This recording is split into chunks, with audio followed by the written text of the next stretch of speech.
Yo, what is up guys?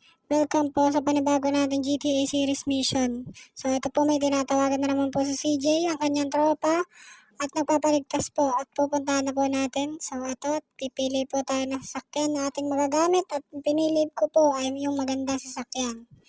So ayan na po, sumakay na ako. Ayan, at aking pinaandar ang sasakyan at ako'y papunta na. Ayun, napakabilis naman nun. Napakabilis naman. Ayun nga oh. Ayun na. So guys, nandito na po tayo sa ating destination, sa ating liligtas.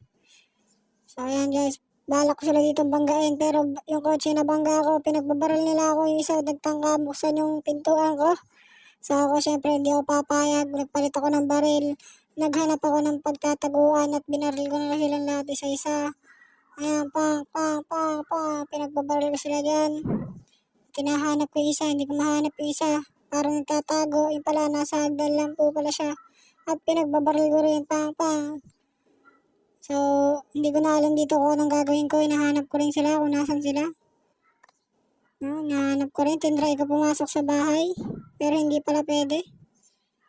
Yung pala ay kailangan pumunta dito sa red. No, para mailigtas ko sila.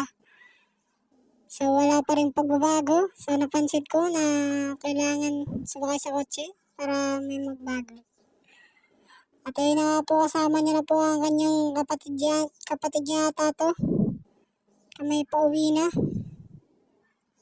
Pauwi na po kami sa aming hood, no? At yan, hinahabol po kami dito ng aming mga traidor na mga gangster. Sila po ay traidor, hinahabol nila at binabaril po na aking kasama at ginigit-git po kami. Ginigit-git po kami. At gusto nilang patayin yata ito at ako ay nag-drift dito. Sabi ko, kaya ko itong takasan, hindi ako basta-basta. Ayun na. Ayun na. Ayun na. Ayun na, pauwi na kami dito guys. Nagbabatbakan pa rin sila, no? At eto na nga, nakauwi na kami. Isang mission. Pass na naman tayo dito. No? Another respect mission na naman guys. So, click subscribe. No? More information guys. More updates. Ayan, nagyakapan sila dito at umalis na. Mission, respect. Chill lang guys.